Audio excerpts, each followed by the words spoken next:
नमस्कार. आज मी करणार आहे श्रावण सोमवार स्पेशल साबुदाणा वडा. त्याकरता मी 1 ग्लास साबुदाणा, बारीक साबुदाणा घेतलेला आहे. स्वच्छ पाण्याने त्याला धुवून घेतलं 2दा आणि त्याच्यात 2 चम्मच दही टाकून मी 1 ते दीड तास त्याला भिजत घातलं. असा मोकळा हा छान साबुदाणा आपला भिजलेला आहे. अगदी सोपी अशी रेसिपी आहे. त्यात मी हिरवी मिरचीचे काप घालत आहे. छोटे-छोटे काप करून घेतले. आवडत असेल तर तुम्ही त्याचा ठेचा करून घ्याल. शेंगदाणा भाजून घेतलेला आहे आणि त्याची छान भरड केली. भरपूर अशी मी भरड घालत आहे. तुमच्या आवडीप्रमाणे टाकू शकता. 2 बटाटे मी उकळून घेतले आणि त्याला गार करून घेतले आणि याला मॅश करून मी घालत आहे. बटाटा हा थंड झाल्यानंतरच घाला. त्यामुळे काय होईल, वडा हा तेलकट बनणार नाही. ही महत्त्वाची टिप या व्हिडिओमधली. त्यानंतर त्यात चवीप्रमाणे मीठ घालून याला छान असं मिक्स करून घेऊ आपण. सर्व जिन्नस छान आपण एकत्र मिक्स करून घेऊ. भांडं छोटं पडत आहे त्यामुळे मी मोठ्या वाट्यात त्याला शिफ्ट करून घेतलेलं आहे. यात मला अख्खे शेंगदाणे फार आवडते. त्याकरिता मी काय केलं की एका जाळीत कच्चे शेंगदाणे घेतले आणि वडे तळायला मी कढई ठेवलीच होती. त्यात हे तळून घेतलेले आहे.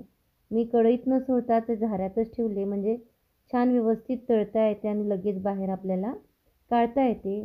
त्यामुळे मी या पद्धतीने असे शेंगदाणे छान खमंग असे तळून घेत आहे.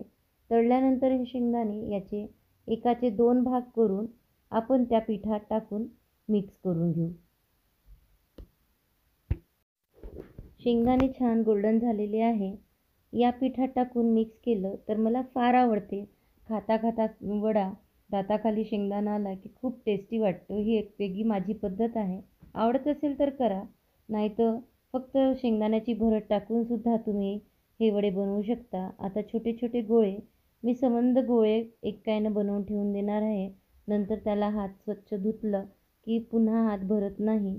याप्रमाणे व्यवस्थित गोळे आपण सर्व करून ठेवू आणि तेल गरम झालेलं आहे.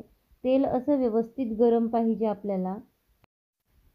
हाताला तेल लावून त्यावरती आपण बनवलेला गोळा थापून घेऊया. तुम्हाला हातावर करता येत असेल तर ठीक आहे, नाहीतर एखादा पॉलिथिन वगैरे घेऊन त्यावरती तुम्ही असे वडे थापून घ्या. मी थोडा जाडसर असा वडा थापत आहे. गरम गरम तेलात ही वडे सोडून द्या. बघा, अगदी छान सोप्या पद्धतीने हे वडे करता येते. आवडत असेल तर मधात तुम्ही त्याला छिद्रसुद्धा करू शकता.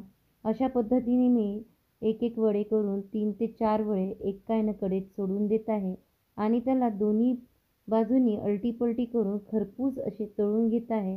बघता बघता आपले वडे तयार होईल. तुम्ही याच पिठाचं थालीपीठसुद्धा लावू शकता. हे जे पीठ तयार केलेलं आहे, नॉनस्टिकच्या तव्यावरती तुम्ही थालीपीठ थापून शिजवू शकता. बघा किती सुंदर असे खरपूस वडे तयार झालेले आहे. मी टिश्यू पेपरवरती हे वडे काढून घेत आहे. माझ्या आलूच्या टिप्सनी तुम्ही वडे कराल तर अजिबात तेलकट बनत नाही. एका ग्लासचे इतके सारे वडे झालेले आहे. एक मी तोडून दाखवते बघा. वरून इतके छान क्रिस्पी आणि आतून असे छान मऊसूत असे वडे झालेले आहे. माझ्या मुलीने माझ्यासाठी चटणीसुद्धा बनवून दिलेली आहे. चटणीसोबत हे वडे अप्रतिम असे टेस्ट लागते. तर या उपवासाला तुम्ही वडे करा आणि खा आणि मला नक्कीच कमेंट्स करून कळवा की तुमचे वडे कसे झाले होते.